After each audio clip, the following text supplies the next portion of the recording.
Investors. तो कोई किसी ने भी वो वेबसाइट एक बार स्क्रॉल की थी?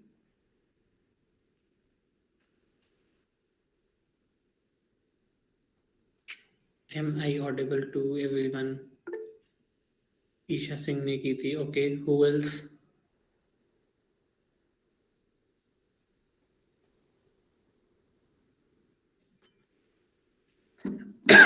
मैं एक काम करता हूँ, मेरे पास एक पेपर भी पड़ा हुआ है and at the same time मैंने वो वेबसाइट्स खोल रखी हैं। I will quickly show you the websites as to how to use this website in order to find out what can be done with reference to an abstract if you have it.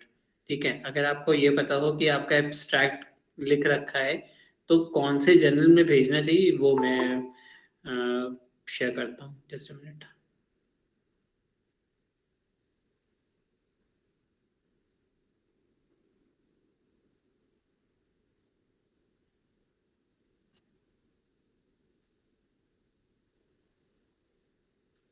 Okay, screen visible है सबको? Yes sir. ठीक है, तो ये है, आप लोग URL भले नोट कर लो। This is journalfinder.elsevier.com. This is a website which is used for finding out what are the relevant journals in case you have a written abstract for it. अगर आपने abstract लिख रखा है किसी particular theme पे या किसी particular topic पे, तो आपको उस topic या theme पे कौन से ऐसे scopus index papers हैं या journals हैं जिस पे आप अपना पेपर भेज सकते हैं। ये काफ़ी कुछ एआई पर बिल्ट है, आर्टिफिशियल इंटेलिजेंस पर। एंड अगर हम इसको सही से यूज़ करेंगे तो हमें अच्छे जर्नल्स पहले से ही पता चल जाएंगे कि हम इसमें पेपर भेज सकते हैं। तो मैं इसको, यू कैन सी, इसमें 4 चीज़ें मांगी गई हैं। एक तो पेपर टाइटल है, फिर पेपर का अब्स्ट्रैक्ट मांगा गया है, कीवर्ड्स मांगे गए हैं, and then field of research और फर्दर कुछ चीज़ें मांगी गई हैं। So if you are ready to go with it तो मैं इसको शेयर कर देता हूँ और दिखाता हूँ कि कैसे इसको हम लोग यूज़ करेंगे।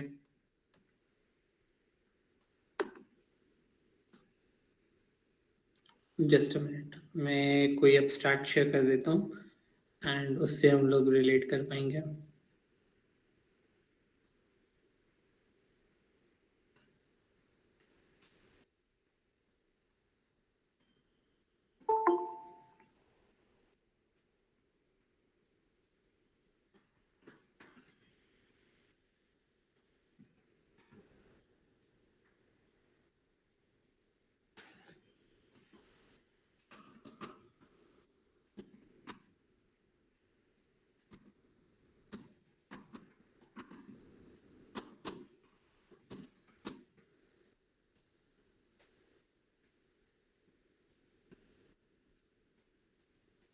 ओके, तो you can C paper title मैंने लिख दिया है, पेपर एब्स्ट्रैक्ट लिख दिया है, कीवर्ड्स कौन कौन से कीवर्ड्स हैं जिस पे मुझे बेस करने हैं अपने एब्स्ट्रैक्ट को। तो इसमें इनबिल्ट कीवर्ड्स ऑलरेडी मेंशन्ड है, आपको उन्हीं में से ही सेलेक्ट करना होगा। जैसे आप देख सकते हो कि मैंने एंटरप्रेन्योरियल सेलेक्ट किया,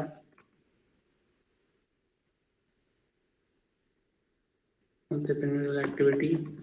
जितने ज़्यादा कीवर्ड्स होंगे उतना ज़्यादा आसान होगा मुझे फिल्टर आउट करने के लिए।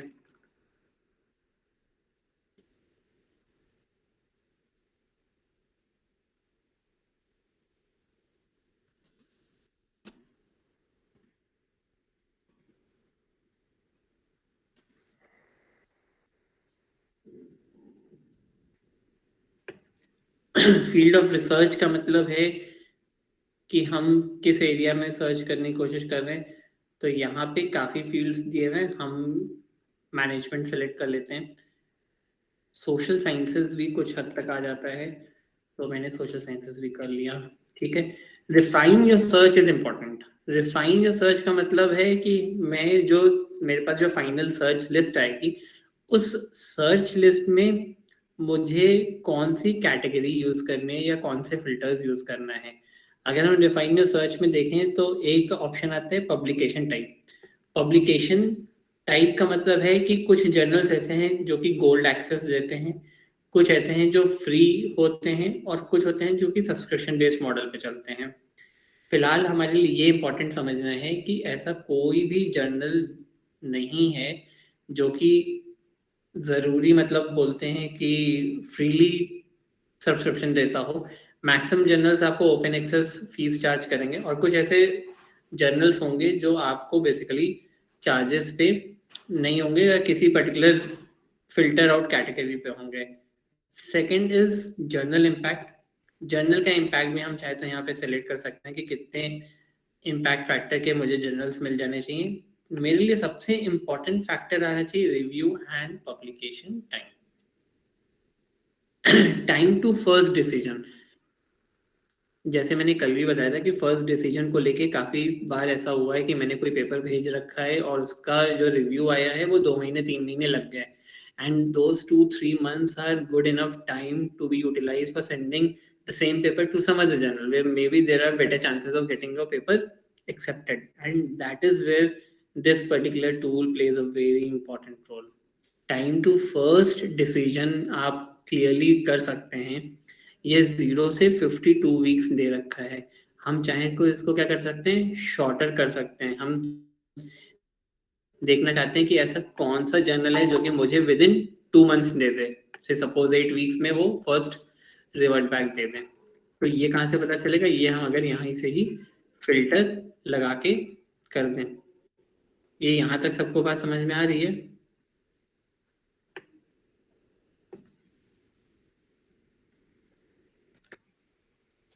Yes, Okay. sir. Yes sir. ठीक है, तो ये फर्स्ट डिसीजन है। हो सकता है फर्स्ट डिसीजन तो पहले ही आ जाए लेकिन आपको बार बार रिव्यूज आने पड़े। तो what is the time which is required for total publication? पूरा पब्लिकेशन करने में कितना समय लगता है, तो हम कहीं ना कहीं ये क्राइटेरिया भी यूज कर सकते हैं। तो टाइम टू पब्लिकेशन कैसे करना है, हमें टाइम टू पब्लिकेशन में ये सेलेक्ट करना होगा कि 0 वीक से लेके कितने हफ्ते में मेरा पेपर छप जाए। तो से 52 वीक्स इज 1 ईयर। हम चाहें तो ये पता लगाने की कोशिश करें कि एटलीस्ट से 6 months में कौन पेपर्स हमारे, कौन जर्नल्स ऐसे हैं जो हमें पब्लिश करने हैं। तो सी मैंने 6 वीक्स 25 वीक्स की क्राइटेरिया इसको भी फिक्स कर दिया। फिर मैंने फाइनली इस पर्टिकुलर टैब पे सेलेक्ट कर दिया। तो यू कैन सी कि मैंने जो एब्स्ट्रैक्ट लिखा था, इस एब्स्ट्रैक्ट का कुछ ऐसा आया है। मेरे पास ऑटोमेटिकली क्या आ गए, मेरे पास ऑटोमेटिकली बहुत सारी चीज़ें क्लियरली लिख के आ गई और उसमें ये मेंशन है कि सिर्फ जर्नल भी आ गए कि मेरे उस एब्स्ट्रैक्ट के लिए कौन सा जर्नल ज़्यादा सूटेबल होगा। You can C this is a figure called text match score, कितना मैच कर जा रहा है मेरा एब्स्ट्रैक्ट इनके पर्टिकुलर थीम से, ठीक है, कीवर्ड से मैच कर जा रहा है, एक्सेप्टेंस रेट कितना है, and time to first decision you can see 1 महीने में एक डिसीजन आ जाता है, मैक्सिमम 3-3.5 महीने में ये पब्लिश भी कर देते हैं। तो ऐसे ही करके मेरे पास क्या आ गया, मेरे पास सारे जर्नल्स की लिस्टिंग आ गई विथ एक्सेप्टेंस रेट्स। तो एक्सेप्टेंस रेट एक क्राइटेरिया हो गया और टाइम टू फर्स्ट डिसीजन एक क्राइटेरिया हो गया। तो ये दोनों क्राइटेरिया को आप अगर एक साथ यूज करेंगे फिल्टर करने में, तो you will get a better idea as to what is more opportunistic journal जहाँ पे आपका पेपर पब्लिश हो सकता है। Am I making sense to everyone? कितने लोगों ने ये पहले यूज किया हुआ है? किसी ने ये पहले यूज किया है? No sir. तो मेरा तो यही मानना है कि अब से जब भी आप एब्स्ट्रैक्ट लिखिए तो जरूर से ये चीज यूज करें। This is one of the undiscussed, काफी लोग ये डिस्कस नहीं करते हैं, बट मेरे ख्याल से सबसे इम्पोर्टेंट टूल ये है कि अगर आपने एब्स्ट्रैक्ट लिखा तो आपका सेकंड क्वेश्चन यही आता है कि एब्स्ट्रैक्ट लिखने के बाद मैं किस जर्नल में पब्लिश करूं। स्पेशली अगर आपका चैलेंज आ जाता है स्कोपस पेपर्स के लिए, जैसे कल कोई पूछ रहा था, माधवेंद्र पूछ रहा था कि अगर स्कोपस नहीं भेजना तो कहाँ भेजें।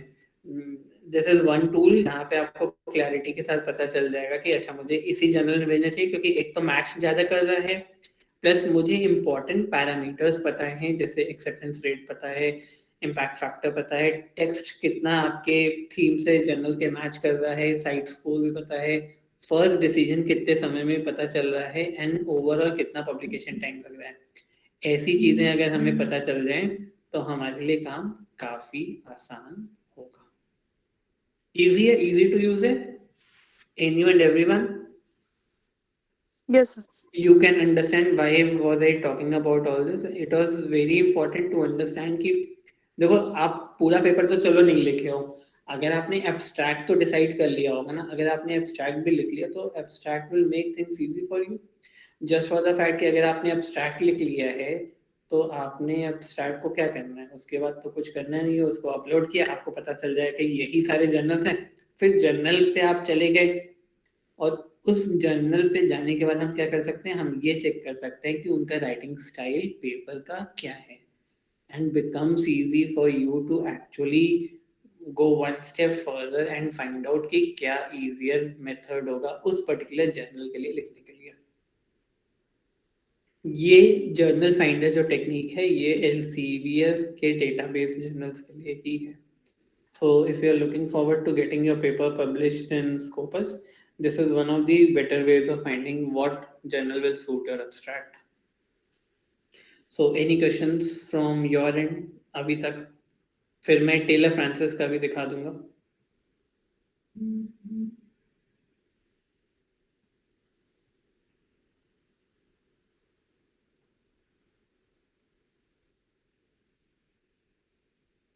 सर, सब्सक्रिप्शन बेस्ड जर्नल जो अभी आपने बताया उसका एक बार मॉडल बता सकते हैं? ओके, सी सब्सक्रिप्शन बेस्ड मॉडल्स बहुत ही सिंपलर वेज हैं। सब्सक्रिप्शन बेस्ड क्या है, रादर हम सारे ही बेसिस बता देते हैं। अगर हमें एक नॉर्मल मोड समझ में आता है तो नॉर्मली क्या होता है, ओपन एक्सेस के लिए हम लोग जाते हैं, ठीक है। तो ओपन एक्सेस कैसे होता है, या तो जर्नल हमसे कुछ चार्ज करेगा या तो चार्ज नहीं करेगा, ठीक। लेट अस सपोज वो चार्ज करता है, अगर वो चार्ज करता है तो उसके अगेंस्ट क्या करेगा, आपसे आर्टिकल प्रोसेसिंग चार्जेस लेगा जो कि एपीसी में आते हैं, ठीक है। सेकेंडली ये होता है कि suppose you get your paper publish in a very high quality research journal, ठीक है। ऑथर्स को पता चलता है कि आपने काफ़ी अच्छा पेपर लिखा है, फिर ऑथर आपके उस वेबसाइट पे जाएंगे, उस जर्नल की वेबसाइट पे उसको डाउनलोड करने की कोशिश करेंगे, ठीक। लेकिन ऑथर डाउनलोड ही नहीं कर पा रहे क्योंकि वो सारे पेड जर्नल्स हैं, तो उस पर उनको एक्सेस नहीं मिल रहा है। तो जब उनको एक्सेस ही नहीं मिलेगा, ठीक है, तो at the end of the day जब उनको एक्सेस नहीं मिल रहा है तो वो आपका पेपर ही नहीं डाउनलोड कर पाएंगे। जब वो आपका पेपर ही नहीं डाउनलोड कर पाएंगे तो ऑटोमेटिकली आपको वो शायद साइट भी नहीं कर पाएंगे। सो आपका क्या नुकसान है, आपका नुकसान ये है कि आपका पेपर छप तो गया है अच्छी जगह, लेकिन वो इजीली अवेलेबल नहीं है लोगों के पास, और क्योंकि वो इजीली अवेलेबल नहीं है तो लोग आपके पेपर को साइट नहीं कर पा रहे हैं, तो आपका साइटेशन तो वहीं रुका हुआ है।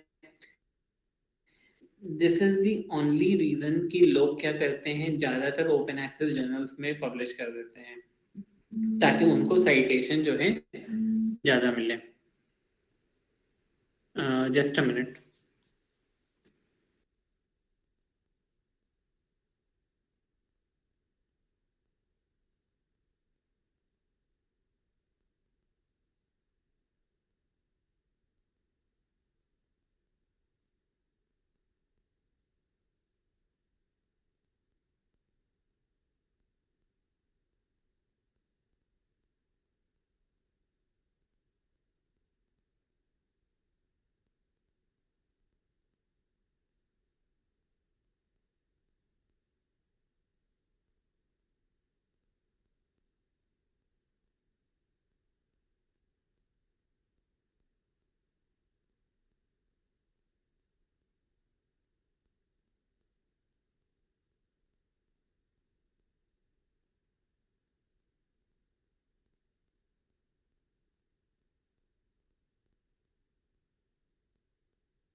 दो minute. Okay, in case you all have any queries, till then you may type in the chat boxes. Just a minute till then.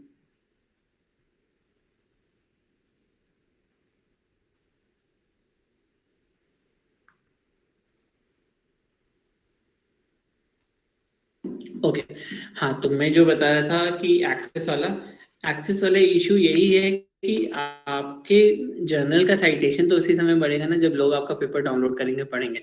अगर आपका पेपर एज इट इज है तो साइटेशन तो बढ़ेगा। साइटेशन बढ़ाने के पीछे भी ये लॉजिक होता है। अब बात आती है कि हम किसी स्कोपस या एमरल्ड या किसी भी अच्छे जर्नल में पब्लिश करने की कोशिश कर रहे हैं, तो वो ओपन एक्सेस नॉर्मली होते नहीं है। ठीक, नॉर्मल डाउनलोड ऑप्शन नहीं होता है अगर आपका पेपर छप भी जाए। ऑप्शन उसमें एक आता है गोल्ड ऑफर, ठीक है, गोल्ड एक्सेस। गोल्ड एक्सेस में ये है कि अगर आप चाहते हैं कि आपका पेपर जो है इंस्टेंटली बाकी यूजर्स को अवेलेबल हो जाए डाउनलोड के लिए, in that case you need to pay article processing charges. ठीक है, समझ में आ गया ये चीज? तो I can easily share as well. Hopefully the site is visible to everyone. Yes, sir. Okay. मैं जैसे एग्जांपल ये वाला ले रहा हूँ, technological forecasting and social change, काफ़ी फेमस जर्नल भी है। तो जैसे ही मैं क्लिक कर रहा हूँ उसमें काफ़ी चीज़ें आ जा रही हैं, जैसे रीसेंट आर्टिकल्स आ गए, उसका स्कोप आ गया। ठीक है,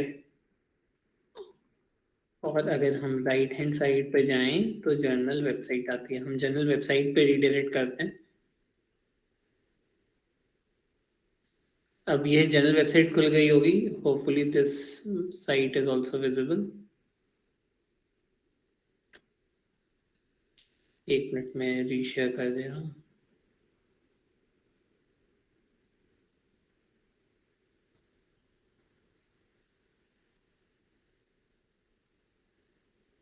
ठीक है, मैंने टेक्नोलॉजी वाले जर्नल पे क्लिक किया था, तो अब ये जर्नल का पेज खुल आया है। अब यहाँ पे पब्लिशिंग के दोनों ऑप्शंस क्लियरली दे रखे हैं, एक है ओपन एक्सेस का, ठीक है, और एक है सब्सक्रिप्शन। ये दोनों ही मॉडल्स को इन्होंने बहुत ही क्लैरिटी के साथ समझा रखा है।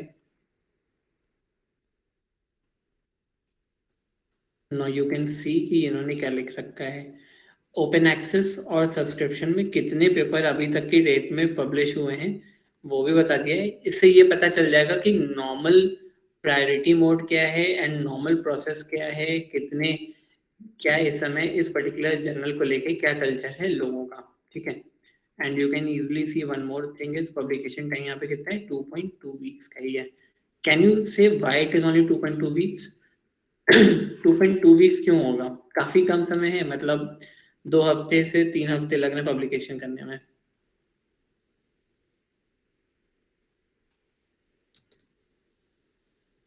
No you can see gold open access का मतलब है articles are freely available to both subscribers and wider public with permitted reuse. And क्योंकि आपका जो पेपर है वो फ्रीली अवेलेबल है सबको, उसके लिए हमें क्या पे करना पड़ा है, ओपन एक्सेस पब्लिकेशन फी।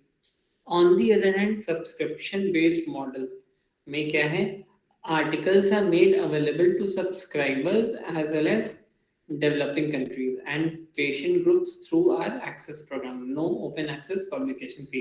हम लोग नॉर्मली किसके लिए जाते हैं, हम लोग नॉर्मली जाते हैं सब्सक्रिप्शन बेस के लिए, क्योंकि हमें इसमें कोई भी पब्लिकेशन फी नहीं देनी पड़ेगी। अगर हमें पब्लिकेशन फी नहीं देनी पड़ी है लेकिन पेपर छप जाएगा, तो उस छपे हुए पेपर का एक्सेस कैसे मिलेगा लोगों को? लोगों को मिलेगा जब वो क्या करेंगे, वो उसको सब्सक्राइब करेंगे जर्नल को। इसका उसको सब्सक्रिप्शन बेस्ड मॉडल बोलते हैं। कुछ लोग इसको ग्रीन एक्सेस मॉडल भी बोलते हैं। गोल्ड ओपन एक्सेस में यह है कि you need to pay an upfront open access publication fee. ये कैसे पता चलेगा? ये जब आप पेपर एक्चुअली लिख रहे होंगे सबमिशन के टाइम में, तो सबमिशन में क्लियरली पूछ लिया जाता है, do you want it to become an open access journal, open access paper, और it has to be a subscription based. तो ये सारी कवायद थी ओपन एक्सेस ऑप्शंस को लेके। नेक्स्ट क्वेश्चन, ये समझ में आ गया? तो अभी तक हम लोग ने सीखा कि अगर मुझे एल्सेवियर या स्कोपस में पेपर छापने हैं तो मुझे क्या चीज़ें देखनी होंगी। मुझे ये देखना होगा कि उसका टाइम कितना लग रहा है, फर्स्ट रिव्यू कितने आने में लग रहे हैं, एक्सेप्टेंस रेट कितना है। मुझे सिर्फ क्या आना चाहिए, एब्स्ट्रैक्ट टाइटल कीवर्ड्स आ जाने चाहिए, हम उतना लिखने के बाद हमें सारे जर्नल्स की लिस्ट आ जाएगी। फिर उसमें ओपन एक्सेस वाले भी आ जाएंगे, सब्सक्रिप्शन बेस्ड मॉडल वाले भी आ जाएंगे, फिर उसमें से मैं वो वाले सेलेक्ट कर लूंगा जो कि नॉर्मली बिना पब्लिकेशन फी के लिए मेरा काम चल रहा है। ओपन एक्सेस होने का फायदा ये है कि आपका साइटेशन ऑब्वियसली बढ़ता है, but you have to also understand कि publication fee is a hefty amount in case of journals and Elsevier and Emerald, which is actually not possible. बाहर के देशों में क्या होता है कि आपको काफ़ी रिसर्च ग्रांट मिलता है when you are writing a paper, research funding काफ़ी होती है रिसर्च एजेंसी से, but with India the research culture is still a growing one, and क्योंकि रिसर्च फंडिंग उतनी है नहीं, एंड इस कारण आप जब रिसर्चेस लिखते हो, प्लस मुझे लगता है यहाँ पे एक तो ऑप्शन वैसे ही काफ़ी लेसर बोलते हैं रिस्ट्रिक्टेड है, तो at the end of the day people also write it thinking that whatever is the minimum requirement that is to be done. तो लोग दो पीयर रिव्यू लिखना होता है वो लिख देते हैं, कभी वो उस लेवल पे सोचते ही नहीं है कि मुझे इस लेवल का पेपर लिखना है, तो ये एक बड़ा सा चैलेंज होता है। ओके सर मेरे एंड से फिलहाल ये था एल्सेवियर का। मैं टेलर एंड फ्रांसिस भी शेयर कर देता हूँ। फिलहाल मैं क्या कर रहा हूँ, पहले तो मैं सर वेबसाइट जो है, हाँ इज इट पॉसिबल कि पहले हम लोग सब्सक्रिप्शन बेस पे विदाउट फी पब्लिश करें और बाद में जैसे अगर फंडिंग हो जाए और हम उसको बाद में ओपन एक्सेस कर दें पे करके fees, is it possible? It is possible. Okay sir, thank you. See it is a good practice to think कि हम बिना पब्लिकेशन फ़ी के ही छाप दें, क्योंकि इट यूजुअली रेंजेस अराउंड $2000। इनकी ओपन एक्सेस पब्लिकेशन फ़ी काफ़ी होती है इन सब की। तो ओपन एक्सेस पब्लिकेशन फ़ी अगर इतनी है, $2000 है, मल्टीप्लाई कर दो आज के इंडियन रुपी के रेट से, तो नीडलेस टू से it is quite a hefty amount. तो हमेशा से मैं तो यही बोलूँगा कि आप बस पेपर लिखो, और पेपर आप हमेशा ऐसे ही फिल्टर करो। माधवेंद्र इज हियर, माधवेंद्र नहीं है आज क्लास में।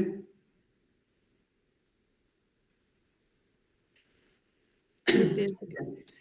तो ये ज़रूर से ये टूल यूज़ करने से काम थोड़ा सा आसान हो जाएगा, मेरा सिर्फ ये मानना है, काम rather बहुत आसान हो जाएगा। And this also gives you an indication कि काफ़ी अच्छे अच्छे जर्नल्स हैं बस हमें ये आना चाहिए कि कैसे यूज़ होना चाहिए। When I was writing papers for Scopus in my initial 2-3 years, तो ये सारे टूल्स कभी भी आए ही नहीं थे। अब तो ये धीरे धीरे टूल्स डेवलप हुए हैं, तो it is far easier to use and understand also. Similar case है टेलर फ्रांसिस का भी, उनके भी मैं दिखाता हूँ, और टेलर फ्रांसिस के भी लगभग सिमिलर मेथड तो लगभग सबका सेम ही है, बस ये है कि आउटपुट जो आता है वो थोड़ा सा रिस्ट्रिक्टेड आता है। जैसे जितनी क्लैरिटी के साथ इसमें आ गया है, तो उतनी क्लैरिटी के साथ सबके जनरल फाइंडर्स में नहीं है। स्प्रिंगर का भी है। ओके मैं अब टेलर फ्रांसिस वाला शेयर कर देता हूँ।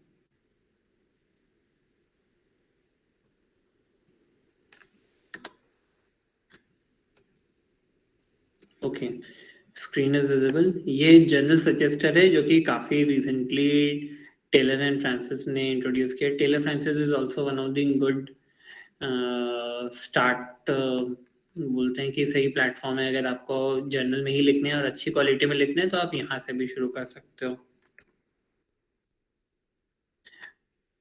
सर जर्नल के अलावा और कहाँ लिख सकते हैं? जर्नल के अलावा हम कहाँ लिख सकते हैं, हम जर्नल के अलावा बुक्स में लिख सकते हैं। ठीक है, हम जर्नल यूजुअली बुक्स में ही लिख सकते हैं, मैगजीन्स में लिख सकते हैं, न्यूज़ आर्टिकल्स में लिख सकते हैं, but in case you are thinking PhD, then PhD के लिए आपको सिर्फ जर्नल में ही है। सी रिक्वायरमेंट के हिसाब से तो आपको वहीं लिखना है ना, लिखने का तो आप न्यूज़ आर्टिकल्स में लिख सकते हो। देर आर, और अब तो न्यूज़ आर्टिकल्स का एक अच्छा फ़ायदा हो गया कि there are in number of news blogs जहाँ पे आप लिख सकते हो, बट लिखने से आउटपुट क्या आ रहा है? Are you writing just to satisfy your writing hunger, or are you writing to make an impact? If you're thinking of ensuring that your PhD is taken care of, तो जब journal मांगा गया तो आप जर्नल में लिखो। और journal में बुक रिव्यूज़ का भी ऑप्शन आता है, एब्स्ट्रैक्ट्स का भी ऑफर आता है, रेफरेंसेस भी पब्लिश होते हैं बाय द वे। अगर आपने रेफरेंसेस भी पब्लिश होते हैं तो वो भी हो जाएंगे, लेकिन मांगा जब गया है कि 2 आर्टिकल आपके पीयर रिव्यू जर्नल में होने चाहिए, तो नथिंग लाइक इट, सिर्फ उतना करना पहला टारगेट होना चाहिए। अब जैसे इस वाले केस में मैंने क्या किया है, मैंने सिर्फ एब्स्ट्रैक्ट पेस्ट कर दिया है और मैंने टाइप करने के बाद कॉपी पेस्ट कर दिया और रिवील सजेस्टेड जर्नल्स पे कर दिया है। सो नाउ यू कैन सी कि इसमें काफ़ी फिल्टर आउट होके ऑप्शंस आते हैं। ये जितने भी जर्नल्स आ रहे हैं, ये सारे जर्नल्स क्या हैं, ये ऑलरेडी क्या हैं, ये ऑलरेडी मेरे उस पर्टिकुलर फिल्टर वाली क्राइटेरिया पे लगा के आए हैं। इसमें एक नया जो आया है, पहले तो हम लोग ऊपर देख लेते हैं कि इसमें क्या ऑप्शंस आ रहे हैं। ऑप्शंस आ रहे हैं कि shows full open access journals only. Full open access का मतलब है कि वो जर्नल आपको सब्सक्रिप्शन मोड पे नहीं मिलेगा, वो मिलेगा आपको डाउनलोड मोड पर ही। मतलब आपको उसके लिए सब्सक्राइब नहीं करना पड़ेगा, आपको इंस्टेंटली वो डाउनलोड क्राइटेरिया में मिल जाएगा, आप इंस्टेंटली डाउनलोड कर सकते हैं। रादर आप नहीं, आपके जो भी ऑथर्स होंगे जो कि व्यू करना चाहते होंगे। ठीक, अब इसके मेट्रिक्स भी दिए हुए हैं, जैसे यहाँ पे दिखा हुआ है कि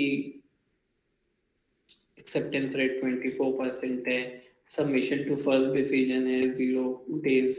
ये कुछ चीज़ें अभी फिलहाल, क्योंकि ये बीटा वर्जन है तो अभी काफ़ी चीज़ें कंप्लीट नहीं हुई हैं इनकी, लेकिन this is how it is basically. अब आपको इसमें एक चीज़ दिख रही होगी, you can see the acceptance rate is as high as 33%।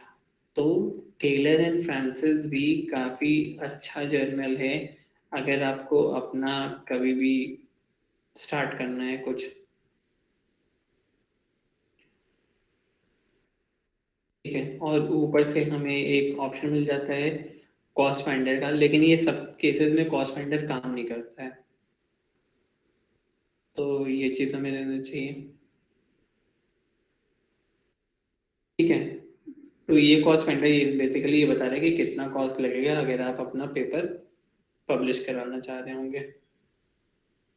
So this is all about Taylor Francis also. Now you have got two good quality journals, rather two good quality methods to find out how can it be done. अब इसका कैसे करना है ये बताइए आप लोग। मैंने कल भी बात की थी कि let's begin on a note कि कम से कम आप लोग शुरू कर दो।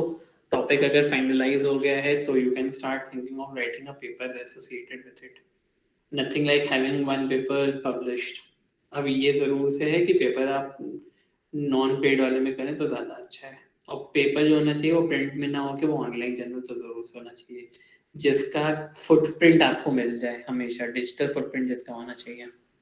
फ्लैग चेक कराने के लिए ये इंश्योर करें कि आप ज़रूर से उर्कुंड या टर्निटन से फ्लैग चेक करा के ही भेजें।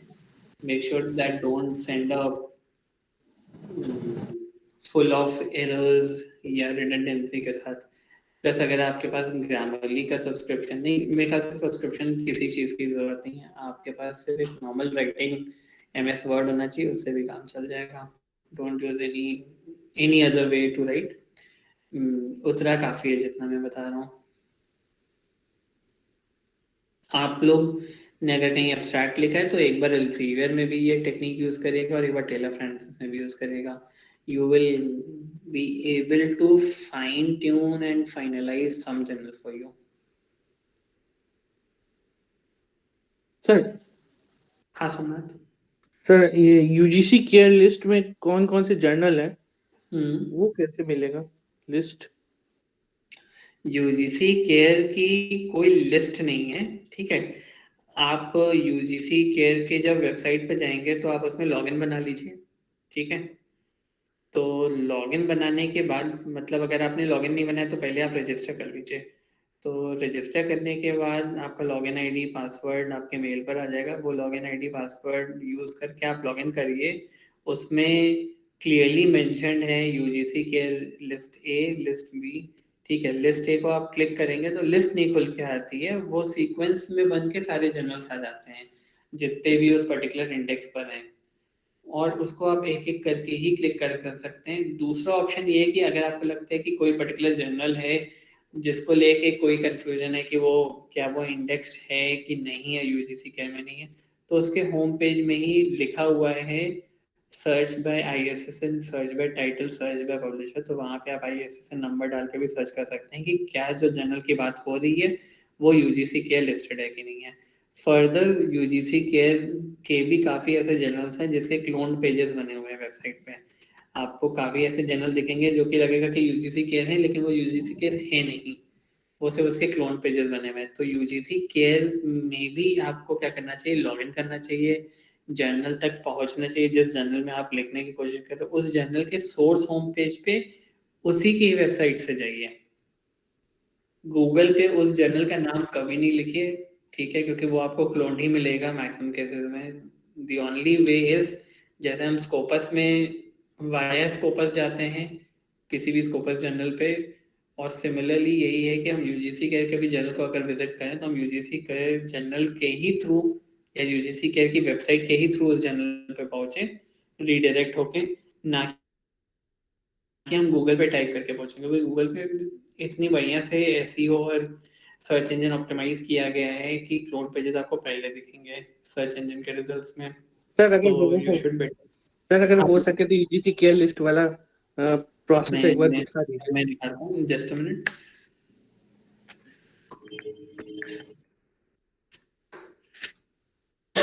आई होप मेरे पास पासवर्ड अगर याद हो तो मैं अभी दिखाता हूँ, जस्ट अ मिनट।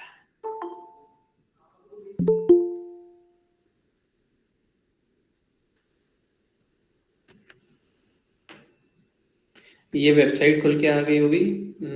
मैं बेसिकली कहाँ गया हूँ, ugckare.unipune.ac.in पे चले गया हूँ, ठीक है। तो this is something like login है, लॉगिन आईडी और पासवर्ड मैंने यहाँ पे टाइप किया हुआ है, ठीक।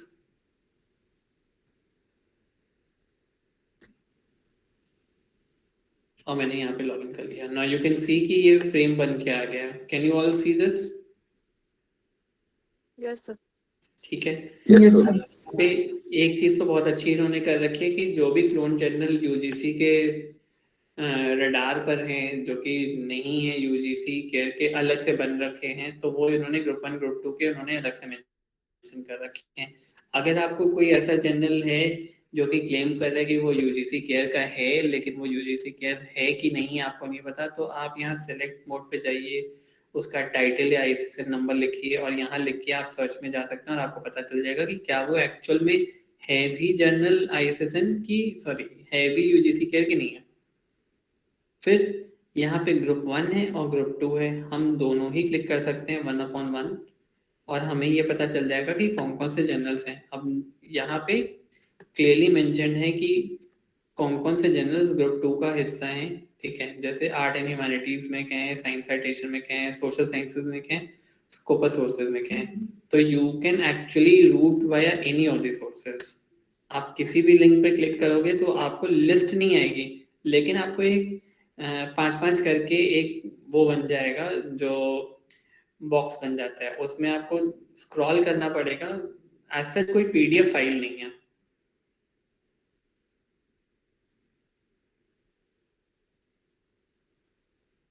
ये चीज बस हमें समझनी होगी कि हम ढूंढने की क्यों कोशिश क्या कर रहे हैं। Yes sir.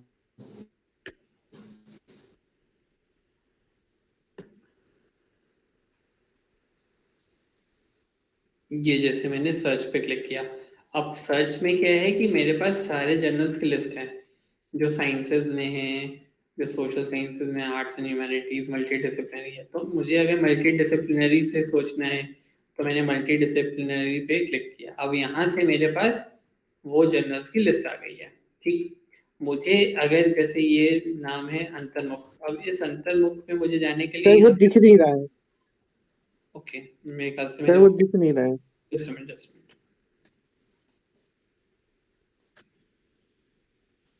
Minute, just minute.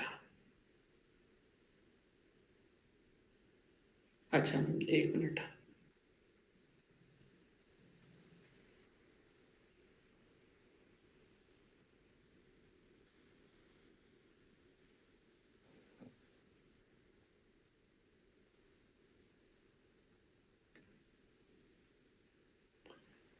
अभी विजिबल होगा?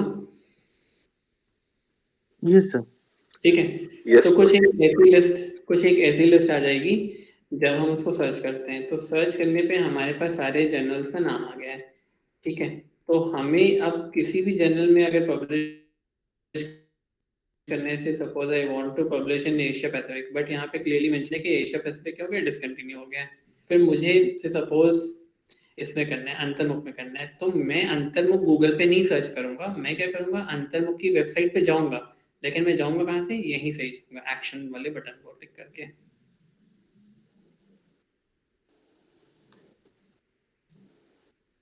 अगर मैंने व्यू पे किया तो व्यू पे एक्शन वाले पे क्लिक किया, तो ऑटोमेटिकली क्या होगा, ऑटोमेटिकली एक नया टैब बन के आ जाएगा।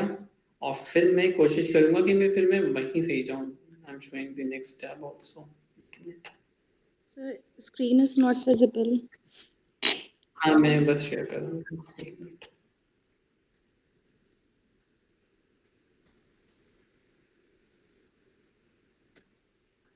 एक्शन बटन पे क्लिक करने के बाद कुछ ऐसा आ गया, जर्नल टाइटल से लेके ये सारी चीजें। अब आपको अगर इसकी डिटेल चाहिए तो ऑटोमेटिकली यहाँ से मिल जाएगी। ठीक है, क्योंकि ये प्रिंट जर्नल है, तो ऑब्वियस सी बात है कि प्रिंट जर्नल्स को लेके थोड़ा सा कंफ्यूजन और भी हो जाता है, एंड इसके क्लोनिंग ज़्यादा जल्दी हो जाती है। तो बेहतर यही है कि हम हमेशा वेबसाइट के थ्रू जाएं। And see, this is the website जो कि एक्चुअल में इसकी वेबसाइट है।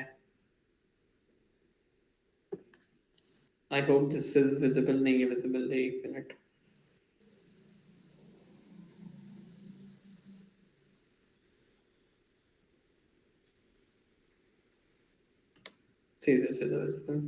ठीक है, तो ये अंतर्मुख.com है।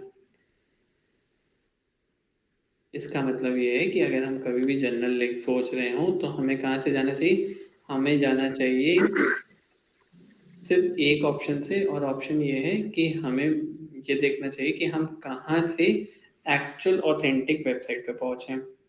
अगर हम गूगल पे यही वेबसाइट लिख दें तो हो सकता है इसके 5 डिफरेंट रिजल्ट्स आएँ, और पांचों वो हमें ऐसी जगह लेके जाएं कि जो कि क्लोन्ड हो। And cloning of web pages is happening at such a fast rate that you will not even understand. तो इससे सबसे बढ़िया यही है कि स्कोपस हो या यूजीसी के हो, आप हमेशा रीडायरेक्ट उनकी वेबसाइट से और वेब पोर्टल से हो। Okay, so next question. okay, sir. तो यूजीसी केयर हमें आ गया, हमें स्कोपस आ गया, हमें टेलर फ्रांसिस आ गया, मेरे ख्याल से काफ़ी कुछ आ गया है। और आप एमरल्ड की वेबसाइट चले जाओ।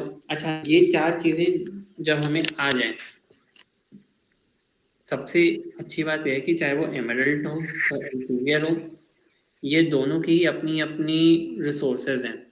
Elsevier provides a lot of resources online for free for budding researchers. आप एक बार वेबसाइट को गो थ्रू करिएगा एल्सेवियर के, तो उसमें फ्री रिसोर्सेज हैं for someone who wants to understand कि लिटरेचर रिव्यू कैसे पढ़ना चाहिए, कैसे लिखना चाहिए। For someone who wants to understand कि मुझे रेफरेंसिंग कैसे करने चाहिए, तो उनके लिए भी काफ़ी रिसोर्सेज हैं। Similar type of resources also available on emerald for free. ठीक है, फ्री वर्ड इसका बोलना क्योंकि फ्री जल्दी समझ में आते हैं। तो वो सारे रिसोर्सेज आपके एल्सेवियर और एमरल्ड पर हैं। मैन्यूस्क्रिप्ट प्रिपेयर कैसे करना है वो भी है। तो you all can start doing. वो बहुत छोटे छोटे मॉड्यूल हैं, आधा आधा एक एक घंटे का मॉड्यूल है। तो अगर आप उसको भी पढ़ना शुरू करें और धीरे धीरे पढ़ेंगे तो you will get an idea of how to begin your journey towards writing the first paper. मैं फर्स्ट पेपर इसका बोल रहा हूँ क्योंकि आई एम अज्यूमिंग कि अभी किसी ने कुछ नहीं लिखा है, और जिसने जो लिखा है वो पता नहीं क्या लिखा है। So you have to understand कि लिखने के लिए पहले हमें तैयारी कर लेनी चाहिए। इसका ये मतलब नहीं कि हम 2 साल तैयारी करेंगे, लेकिन इसका ये मतलब है कि हम जो भी करेंगे वो भी करेंगे। Yes, sir. ओके, क्वेश्चंस और सवाल पूछो।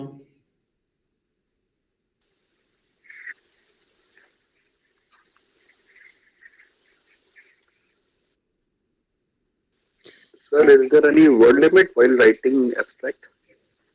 हाँ, ये बहुत ही क्लियर कट। देखो, मैं रिसेंटली, शायद मैंने कल भी बताया था, आई डोंट रिमेम्बर, मेरा भी एक पेपर था जो कि सिर्फ इसका रिजेक्ट हो गया था क्योंकि एब्स्ट्रैक्ट लिमिट ज़्यादा थी। तो हर एक अपनी ही जर्नल का एब्स्ट्रैक्ट लिमिट होता है, ठीक है।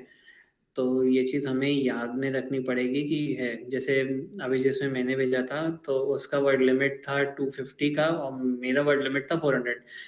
मैं तो ये सोच के चल रहा था कि कोई शायद एब्स्ट्रैक्ट पे किसी का ध्यान उतना जाएगा नहीं, एंड 400 वाला भी, and when you are writing of 250 and 400 और वो भी एब्स्ट्रैक्ट में, तो शायद वो इग्नोर हो जाए, लेकिन वो इग्नोर नहीं हुआ। मुझे रिमाइंडर आ ही गया कि आपका एब्स्ट्रैक्ट जो है नॉर्मल लेंथ से ज़्यादा जा चुका है, क्योंकि everything is now based on artificial intelligence. क्योंकि अब जर्नल्स जो हैं वो OJS फॉलो करते हैं।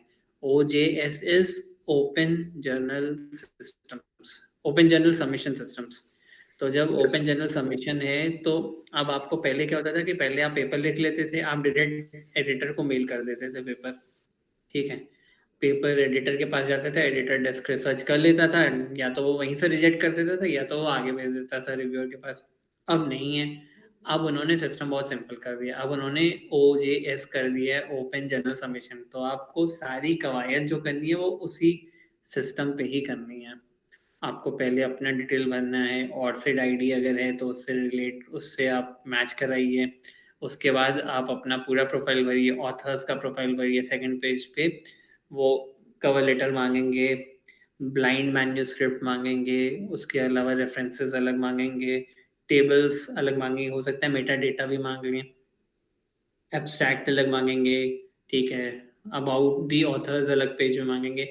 वो सारी चीज़ें एक टैब में मांगेंगे। थर्ड में वो मांगेंगे कि आप अपने एब्स्ट्रैक्ट फिर से कॉपी पेस्ट भी करो। फोर्थ में हो सकता है वो आपसे पूछें कि आप इसके लिए एक्सपर्ट्स भी सजेस्ट कर दीजिए एज रिव्यूअर्स। तो चीज़ें काफ़ी टेक्निकल हो गई हैं। Before it becomes very complicated and too technical for you to even think Scopus right now, and far better right now. उससे पहले की टेक्निकलिटी और इतनी ज़्यादा हो जाए कि आप सोचें कि अब तो मतलब नेक्स्ट पॉसिबल हो गया है। तो हमेशा यही अच्छा है कि आप पहले से ही सोचना कि पहले ही कैसे करना है। Absolutely, okay, sir. Next question.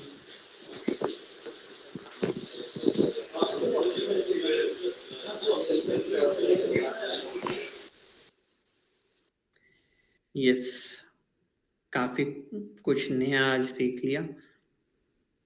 I hope you all can use it, क्योंकि बिना यूसेज का कोई पॉइंट नहीं है। एब्स्ट्रैक्ट तो लिख ही सकते हैं, एब्स्ट्रैक्ट लिख के कम से कम सर्च तो कर ही सकते हैं कि क्या आ रहा है result. And unless you actually right a paper and get rejected, 2-3 paper लिखोगे तो रिजेक्शन खट से ना आएगा, तो शायद जल्दी समझ में आ जाएगा कि अच्छा ये चीज़ नहीं रिक्वायर्ड होती है किसी भी जर्नल में।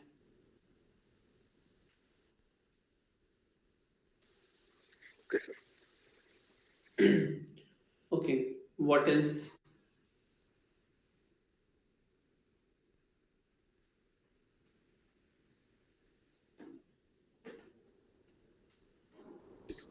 सर जो कॉन्फ्रेंसेस होते हैं उसमें हम लोग पब्लिश करवाते हैं, तो उसमें और जर्नल में पब्लिश कराने का क्या डिफरेंस है?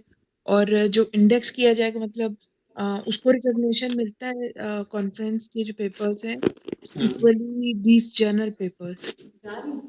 नहीं, मैं एक क्वेश्चन नहीं, पूछ रही हूँ। Conference is different. कॉन्फ्रेंस में जब आप अपना पेपर छाप रहे होते हो तो वो सिर्फ पेपर छपा होता है, ठीक है। जब आप उसको पब्लिश कर रहे होते हो तो कॉन्फ्रेंस के लिए बहुत क्लियरली उसमें मेंशन होता है that you need to give an undertaking that it was not presented in a conference, number 1। Number 2, in case it was presented in conference, it has to be then tweaked, tailored and changed as per the general requirement and has to be published new, right. आप एक ही paper आपने conference में दे दिया, उसको आप दूसरी जगह publish नहीं करा सकते हो। कैसे करा सकते हैं? मान लो मैंने रिसर्च की यूपी में शुगर केन पे, ये मेरा रिसर्च पेपर था, अब मैंने सेम पेपर उठा के कहीं पे पब्लिश कर दिया, तो ऐसा पॉसिबल ही नहीं है ना। एक ही चीज़, एक ही जगह तो क्रेडिट उसका मिलेगा, चाहे तो कॉन्फ्रेंस में मिलेगा या तो पब्लिकेशन में मिलेगा। एंड रिक्वायरमेंट तो आपका ये है कि conferences See, conferences are one-stop shop to do some networking. 7 years 8 years back जब कॉन्फ्रेंसेस मैं कर रहा था तो बहुत क्लियरली बोला गया था कि it only helps to do networking. You tend to meet a lot of faculties, professors, and you also tend to meet a lot of research scholars from your domain. जब आप अपने ही डोमेन के बाकी research scholars across मिलते हो तो आपको सीखने को बहुत मिलता है. बिलीव मी, काफ़ी कुछ सीखने को मिलेगा. पता चलेगा कि आपसे लाख गुना इंटेलिजेंट लोग वहाँ हैं और वो भी सर्वाइव और स्ट्रगल ही कर रहे हैं. तो वो चैलेंज आता है. इसी कारण workshops are important, conferences are important. Conferences are not important to get certifications. Please, अगर आपको सर्टिफिकेट लेना है और उसके पॉइंट ऑफ व्यू से कॉन्फ्रेंस हो जाए तो नहीं. कॉन्फ्रेंस हमेशा सोल मोटिव होना चाहिए टू डू नेटवर्किंग. आप नेटवर्किंग के मोड में रहेंगे, काफ़ी रिसर्च स्कॉलर्स आपको डोमेन में मिलेंगे. हो सकता है कुछ ऐसा आइडिया मिल जाए, कुछ ऐसा मिल जाए ऑप्शन की यू नेवर नो. एंड ये आता है, काफ़ी रिसर्च स्कॉलर्स बहुत आगे होंगे. काफ़ी रिसर्च स्कॉलर्स जो होंगे डिफरेंट टाइप की टेक्निक यूज़ कर रहे होंगे. हम लोग SPSS की बात करते हैं, कुछ SAS पे काम कर रहे होंगे, कुछ लोग R पे काम कर रहे होंगे. मे बी वो बताएं आपको कि शायद ये मॉडल की ज़रूरत नहीं, provided you tend to actually discuss research on a conference day. Yeah. But apart from that, conferences and publications are absolutely very separate and keep it that way. Don't mix and match, क्योंकि आपका conference आपको उतनी credibility ही देगा जितनी ज़रूरत है. बाकी आपका नेटवर्किंग उसमें काम में आता है. पब्लिकेशंस आपके इंपॉर्टेंट इसका रहे हैं क्योंकि वो ऑर्डिनेंस का पार्ट है. तो आपको पीयर रिव्यू में करना है, UGC केयर में करना है. That is solely upon the mandate which is required. Apart from that, workshops are important. Workshops इस कारण इम्पॉर्टेंट है क्योंकि जो नई टेक्निक रिसर्च मेथड में आती है, कहीं पे भी आती है, तो you should also attend a few workshops. 7 day 14 day की रिसर्च मेथडोलॉजी की वर्कशॉप भी इम्पॉर्टेंट हो जाती है. बट इसका ये मतलब नहीं है कि वर्कशॉप जा रहे हैं और लंच पे फोकस कर रहे हैं. ठीक है, तो जब वर्कशॉप भी करो आप 7 डे की, वंस इन 2 years या वंस इन 1 year, तो आप इसी पॉइंट ऑफ व्यू से करो कि you are going to learn something. If you are thinking of ठीक है एक सर्टिफिकेट आ जाएगा, दिखाने में काम आएगा, तो मैं बता दूं, गॉन आर दोज डेज की वो रिसर्च. क्योंकि जब से वो कोविड आ गया है तो सारी चीज़ें ऑनलाइन हो गई हैं. Certificate is now a commodity. So you should stop thinking of certificates. You should start thinking कि how to move ahead across the rat race. क्योंकि है तो rat race ही, जो जहाँ जितनी जल्दी निकल सकता है उतना अच्छा. Okay, next.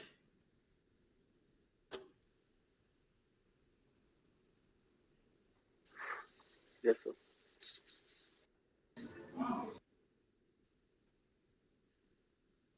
Sir, is it necessary to do your publication on the topic which you are selecting for your research, or it could be something else also? समझा नहीं मैं थोड़ा सा.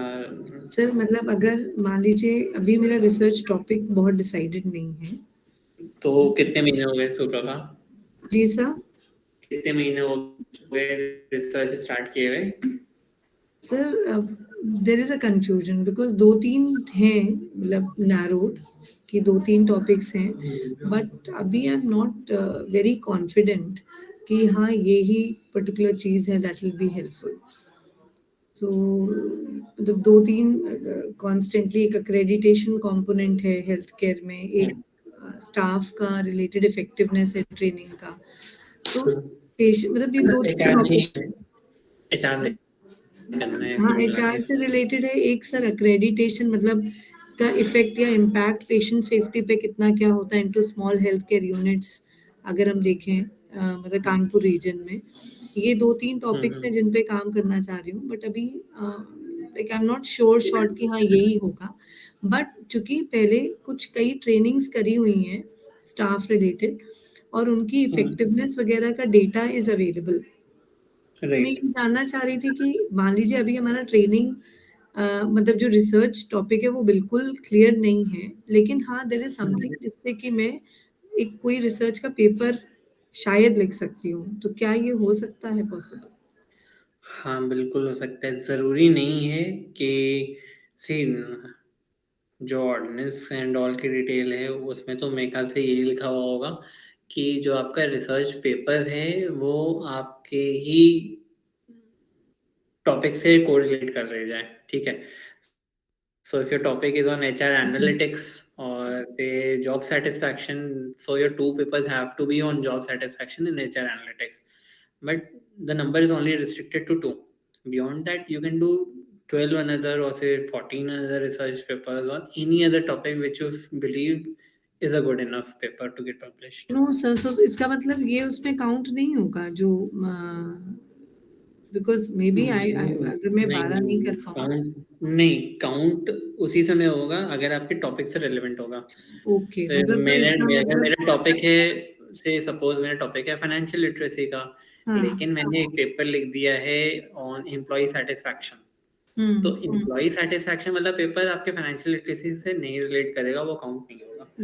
राइट मतलब पर वो आपके उसके उसमें नहीं नहीं बिल्कुल फैक्टर इन नहीं करेगा, बिल्कुल नहीं करेगा। तो इस कारण अपने डोमेन को आप एक्सप्लोर कर लो। जनरलिस्टिक तो you can still right, HR पे तो आप लिख ही सकते हो क्योंकि एचआर कहीं ना कहीं आपके किसी कहीं ना कहीं आ जाएगा, जाएगा, वो जस्टिफाइड है। बट बिल्कुल ही सेगमेंट चेंज करके नहीं पब्लिश करिएगा क्योंकि वो काउंट नहीं होगा फिर। ठीक है सर, ठीक है। Okay, so we are done. Any other question? Sir API score जो होता है वो सिर्फ इंडिया में होता है कि इंटरनेशनली रिकॉग्नाइज्ड है? एपीआई स्कोर, और ये एपीआई स्कोर की बात कहाँ से आ गई जगेशा? सर जो ये पेपर्स होते हैं, क्योंकि सर अभी इस पे बहुत कभी रिलेवेंट रहा नहीं एज सच, बट पेपर्स का होता है कि कुछ लोग कहते हैं कि सेमिनार में जो पब्लिश होते हैं उसका स्कोर कम होता है, इतना वैल्यू नहीं है। नहीं, अब मैं बताता हूँ इसका। बहुत ही सी हमेशा से एक ही उसूल रखना कि do not think like grey, everything should be like white and black. And white and black का मतलब ये है कि या तो है या तो नहीं है, ठीक है। जब हम कॉन्फ्रेंस और सेमिनार्स कर रहे होते हैं तो मैं आज भी इस बात को लेके क्लियर हूँ कि सेमिनार्स नेटवर्किंग के लिए ही होते हैं, ठीक है। सो नेटवर्किंग के लिए आप अच्छे सेमिनार्स लेंगे तो आपके अच्छे लोगों से मिलेंगे। कभी सुना होगा कि IIM की कॉन्फ्रेंस थी, इट इजंट कि IIM की कॉन्फ्रेंस थी, it is about meeting people at IIM because then you will meet people who are of high calibre, ठीक है। तो यही अप्रोच होता है कॉन्फ्रेंस और सेमिनार्स को लेके। Do not think API, you should never go down the lane क्योंकि उससे आपकी रिसर्च जरूर से कॉम्प्रोमाइज होगी। पॉइंट्स पे नहीं चाहिए, इस समय तो पॉइंट्स पे जाना ही नहीं है। अगले 2 साल 3 साल जब तक पीएचडी कर रहे हैं, think good quality research that will always take you 10 years later, काफी फायदा मिलेगा। और यही 2-3 साल में रिसर्च भी होगी, उसके आगे जब आप टीचिंग लाइन में फुल फ्लेजेड आप कंप्लीटली हो जाओगे और पीएचडी हो चुकी होगी, उसके बाद सवाल ही नहीं है कि आप ऐसा कुछ रिसर्च सोच पाओगे क्योंकि you will have every other responsibility also to cater. Right now is the time to explore, experiment and write for different journals so that you can understand what is your niche. आपको अपना skill और अपना genre भी तो पता होना चाहिए, वो तो उसी समय आएगा जब जितना एक्सप्लोर एक्सपेरिमेंट करता हूँ। इस समय लॉस जो है वो मिनिमम है, मिनिमम फेलियर प्लान है ये, और वहाँ होगा मैक्सिमम फेलियर प्लान क्योंकि you can not and up doing a PhD और पीएचडी के बाद हमने सोचा कि अब हम कुछ अच्छा लिखने की कोशिश करते हैं। अच्छा तो पीएचडी से पहले लिखना है क्योंकि PhD is the only document which you will be carrying for every other interview you will be going. हर जगह पीएचडी से ही सवाल पूछा जाएगा, तो पीएचडी से सॉलिड होनी चाहिए ना। और पीएचडी से पहले अगर 2-3 स्कोपस आपके हैं तो फिर कोई बात ही नहीं है। मैं बार-बार स्कोपस बोल रहा हूँ ताकि आप लोग यूजीसी के तक तो लिख ही लोगे। Okay, what else? Sir One last question for the day. हाँ अंजना। सर जैसे कि हमने कहीं अपना पेपर प्रेजेंट किया है तो वो प्रेजेंटेड पेपर का जो एब्स्ट्रैक्ट होगा वो ऑलरेडी एब्स्ट्रैक्ट बुकलेट में उस कॉन्फ्रेंस में पब्लिश है। और वो पेपर भी होना चाहिए हाँ, आपके वो पास। पेपर भी है, बट अब हम जैसे उसको पब्लिशिंग के लिए मतलब यूज़ करना चाह रहे हैं maybe through some modification, तो हमें क्या उसका पूरा एब्स्ट्रैक्ट भी चेंज करना पड़ेगा? बिल्कुल बिकॉज बिल्कुल चेंज करना पड़ेगा। अगर हम पेपर का कंटेंट बदल लें तो एब्स्ट्रैक्ट तो बदलेगा ही ना। नहीं, कंटेंट में हम थोड़ा-सा ऐड ऑन कर रहे हैं, जो चीज़ें हमने मतलब लाइक पहले हमारी रह गई थी या कुछ भी गैप्स थे, हम कुछ और एडिशनल कंटेंट ऐड करके एब्स्ट्रैक्ट भी बदलेगा। सौगंध की एक ही बात, एब्स्ट्रैक्ट जरूर से बदलेगा। ओके। और वो ठीक जो है। सेम पेपर है हम उसको लाइक एज़ अ पब्लिशिंग नहीं यूज़ कर सकते? नहीं, सेम फॉर पेपर द जो आपने लिखा वो आपका ऑलरेडी कॉन्फ्रेंस में काउंट हो गया ना कि आपने सेमिनार में ओके। प्रेजेंट किया। Why do you want your one paper to be taken and considered for 2 journals? पता ओके, है ओके। प्रॉब्लम क्या होती है? अभी तो आप लिख लोगे, आपको हुँ, हुँ। पॉइंट्स मिल जाएंगे, एपीआई मिल जाएगा, सब मिल जाएगा। There hmm, is a hmm. Day called interview day. ठीक है? हुँ, हुँ, हुँ। इंटरव्यू डे में जब आप कागज रखोगे इंटरव्यूअर के सामने और दोनों पेपर सामने हो गए और गलती से उन्होंने वही दोनों पेपर से आपसे पूछ लिया, तो आप क्या बताओगे कि ये सेमिनार में तो सही पब्लिश कर दिया? तो उस दिन की ह्यूमिलिएशन और उस दिन की बेइज्जती से तो अच्छा है कि हम वो काम ही ना करें। I was told right in the first year that you are required to do only one international conference. That was it. तो मैंने अपने 3 years, that was the year I took to do my PhD. In 3 years maybe मेरे ख्याल से मैंने सिर्फ 2 ही international conference की होगी, that is it. हुँ। क्योंकि उसका कोई काउंट था नहीं, उतनी नेटवर्किंग मैंने की नहीं। मैंने पब्लिकेशंस काफ़ी लिखे थे, लेकिन पब्लिकेशन भी काफ़ी स्टैंडर्ड पे तो नहीं लिखे थे। Over a period of time ही ये आपका डेवलप होता है। और कॉन्फ्रेंसेस आप जितना अच्छा कर पाओ उतने ही करो। ये जो ऑनलाइन कॉन्फ्रेंसेस भी होते हैं अब तो धीरे-धीरे आई विल ऑलवेज से कि ऑनलाइन से अच्छा ऑफलाइन कॉन्फ्रेंसेस अगर कहीं हो तो आप ज़रूर से चले जाओ। Offline okay. Will cost you more but it will give you an opportunity to meet people. Believe me, वरना ऑनलाइन में आदमी सिर्फ मीट पे रह जाएगा, ज़ूम पे रह जाएगा, 15 मिनट बात कर लेगा, लेकिन it's not going to help your cause. Yes So sir. think on that way. Okay, At times networking helps. Thank you sir. Okay, so we are done for the day, and today is Saturday. We'll meet next week in that case. ठीक है? चलो, okay. In ठीक है case of sir. any queries, drop in a message. बहुत sir I am बढ़िया। शिल्पी Dubey sir, एक हाँ request हाँ है आपसे। हाँ हाँ हाँ हाँ हाँ। सर प्लीज क्या आप ना मोबाइल नंबर दे सकते हैं? तो आपकी मोबाइल पर्सनल नंबर मैं ग्रुप पे रोज अपना मैसेज करता था ना, वही है मोबाइल नंबर मेरा। ओके। ग्रुप पे मैं एडेड हूँ, जो पीएचडी की मैनेजमेंट वाला ग्रुप है। ठीक ओके है? Okay sir. और उस पे लिंक मैं ही भेजता हूँ, आप उसको सेव कर लो। ठीक सर, ठीक है? मैं अभी ओके, आपसे कॉल करूँगा सर। ठीक, ओके।